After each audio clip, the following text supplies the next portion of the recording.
Lind L. Taylor. Criminals were dying. The world called the killer Kira and quietly began to cheer. Criminals are dropping like flies lately.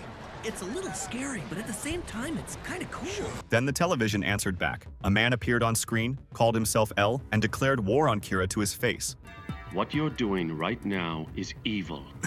Light burned. He took the name from the screen, Lind L. Taylor, and wrote it down. On live television, the man clutched his chest and dropped. Light smiled. He'd killed L on air. The screen didn't go dark. A single letter appeared, L, and the real voice behind it laid out what had just happened. The broadcast had aired in one region only. The man who died was never L at all. Lind L. Taylor was a condemned prisoner pulled from a cell without explanation. He spoke L's words, stood in L's place, and died for it. He never knew why.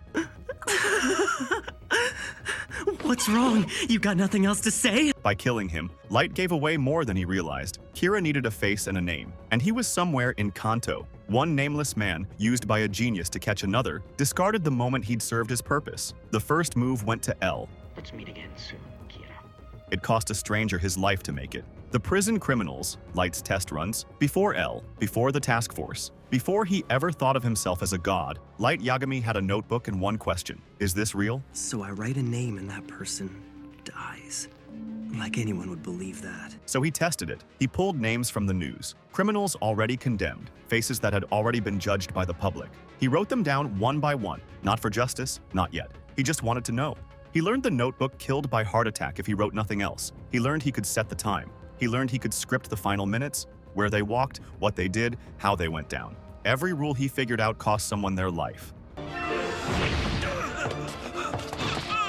Real people, turned into data points by a teenager working out the mechanics of a murder weapon. By the time he was done, so that eventually no one will ever do anything evil again. Light didn't just believe the notebook was real. He knew exactly what it could do. Those first victims had no names in the story. No one counted them. The narrative hadn't even started when they died. They weren't killed for a cause. They were killed for a test. It'll be a new world, free of injustice. Mello, when L died, he left behind two successors. One would wait, calculate, and play it safe. His name was Nier. The other refused to wait. Mello. Nier worked the case like a puzzle. If you can't solve the puzzle, then you're just a loser. Mello went at it like a fight. He walked away from the institution that raised him, joined the mafia, and decided to catch Kira on his own terms. I want to eliminate my competition. Fast, reckless, no safety net. He didn't want to carry on L's legacy. He wanted to beat Nier to the finish. He took risks nobody else would touch. He kidnapped. He bargained. He lost half his face to an explosion and kept moving. His final move was seizing Kiyomi Takada, forcing the endgame, dragging the truth forward no matter what it cost. And death is the only way to pay for crimes against Kira. It cost him everything. Hidden in the back of his truck, Takada wrote his name before she died. The fire took him, but the pieces he'd put in motion were already set, and Nier used them to finish the job. I know exactly what your plan is, and I'm going to win. He never got the recognition he was after. He never beat Nier. Kira falls without him, though. That part is certain. The one who wouldn't wait went out swinging. Matt? Every plan needs someone in the background. Mello had Matt. Quiet, easygoing. A screen watcher, a wheelman, the one who handled the parts nobody paid attention to. While Mello went at Kira head-on, Matt kept things running behind him, loyal enough to follow his friend into something he knew could go wrong. When Mello made his move on Takada, Matt ran the diversion. He pulled the bodyguards away, After them! did his part, and stopped the car. That's where it ended. Surrounded, guns up. He barely got a word out before they fired. You won't shoot! No standoff, no final moment. A useful person, shot in the street while the story kept moving without him. He wasn't a genius. He wasn't chasing legacy. He was a friend who showed up when it counted and died for it without anyone stopping to mark it. The most ordinary death in the series, and probably the least deserved. Matt, I never thought you'd be killed. I'm sorry. Kiyomi Takada. She was a news anchor with the whole nation listening. Brilliant, ambitious, and exactly what Kira needed when he decided the world required a voice. I want you to begin judging and punishing people as Kira. Kiyomi Takada. She became his spokesperson, his public face, the woman who delivered his judgments to millions. She believed in him. And you will be the goddess of the new world. She'd known Light years before any of this, and that history made the belief feel like something more. To her, serving Kira was love and purpose at the same time. Only Kira can decide who he's going to punish. What she never saw was that to Light, she was never a partner. She was a channel, a convenience that worked until it didn't. When Mello seized her, she became a loose thread. Light moved the way he always moved. He cut it. I can do it. He had given her a scrap of the notebook to protect herself. She used it to kill Mello. Then, following the plan Light had already laid out for her, You remember what I told you to do after that, don't you? I have to do as many killings as possible while I still can. she burned the evidence the only way left to her, herself included. She died alone, in flames. Soichiro Yagami, chief of the task force, a police officer in the truest sense. He hunted Kira not for recognition, but because the law meant something to him, I will not sit back and let evil triumph. even as the rest of the world cheered for the man tearing it apart. He gave everything to the case, his health, his career, his years, and through all of it, he never stopped believing in his son. He defended Light against every suspicion. He stood between Light and the investigation closing in around him, certain his boy couldn't be capable of any of it. That belief never wavered. It was never performance. It was real. It never broke either. Even at the end, wounded after the confrontation with Mello, his body giving out, Soichiro died still trusting Light completely. You really aren't, Kira. I'm so glad. He died a good man. He died proud. He just never found out who his son had become. The cruelest thing Light ever did wasn't a name written in a notebook. It was letting his father die, with that pride still intact. I still have the Shinigami eyes. I can't see the lifespan of someone who owns a notebook. 12 FBI agents. When the Japanese police started losing ground, help came from across the ocean. The FBI sent 12 agents into Tokyo, quiet professionals tasked with shadowing suspects tied to the Kira investigation.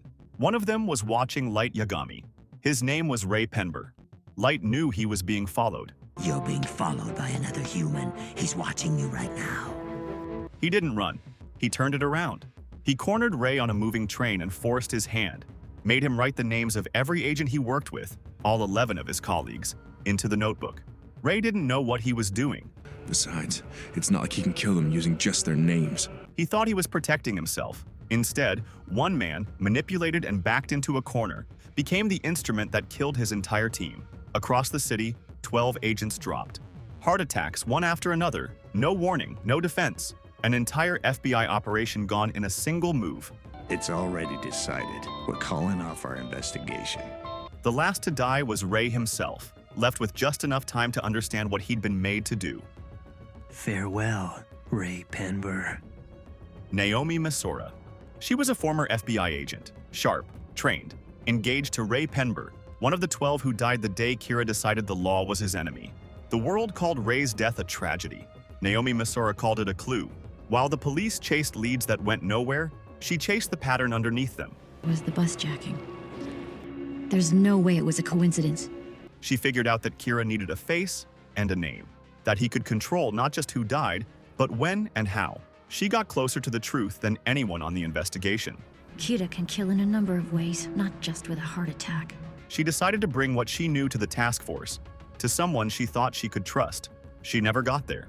Between her and the truth stood a boy with a kind face and a borrowed badge, Light Yagami, the police chief's son. Polite, helpful. I'm sure my father will be calling me back once he checks his messages. When he does, I'll give you the phone and let you talk to him. Exactly what you'd want from a witness. He listened. He spoke about her grief like he felt it too. And quietly, carefully, he steered the conversation toward the one thing he needed before he could act. Her name. She hesitated. Some part of her picked up on something. But grief is heavy, and she had been carrying it alone for a long time. She gave it to him. Naomi Misora, the most dangerous person Kira had ever faced, walked away calm, certain she was finally going to be heard. She was never seen again. El Lawliet. He had no name the world could know, no past anyone could trace. He sat hunched in the dark, barefoot, sweets within reach, and from that stillness, he became the greatest detective alive. El. When Kira started killing, every government on Earth ran out of answers. El didn't. He saw the pattern where others saw chaos. He baited a god into exposing himself on live television. He got you there. He narrowed the whole world down to one city, then one circle of suspects, then one name he could never prove, Light Yagami. It's an act. There's no could be about it. You are Kira. That was the tragedy of it. The closer El got, the closer the two of them became. Adversaries, rivals, something that looked almost like friendship from the outside. They lived together, chained together, each certain about the other and neither able to win. El knew. He knew Light was Kira. He just couldn't get to the proof in time. In his final moments, rain falling outside, El looked at Light and felt it. The truth arriving a breath too late. The cup slips, the body falls. Light catches him. Looking up into the face of the only person who ever truly matched him, El understood everything, and understood he had lost. A quiet death, a heart attack, like all the others. No struggle, no final words. Just a detective, dying in the arms of the killer he could never quite catch. Light Yagami? It began with a question. Is this real? A bored, brilliant student found a notebook in the grass and learned he could kill with a name. Pretty lame. Not to mention, twisted. In that moment, Light Yagami made his decision. He wouldn't just use it, he would rebuild the world with it. He would clear it of criminals, rule it through fear, become its god. I will become the god of this new world. For a while it worked. He outmaneuvered the FBI. He buried the woman who got too close to the truth. He beat El, the one mind that ever matched his, and stood over the body of his greatest rival certain he had won. But a god who has to keep killing to feel like a god was never a god. He was a boy with a weapon and a pride that kept growing past the point of reason. That pride is what finished him. Nier took up El's work and refused to quit. Mello cracked the board open. Piece by piece, everything Light built came apart, until a warehouse, his secrets laid out in front of the people he had spent years deceiving, his father's old team. The truth, finally out in the open.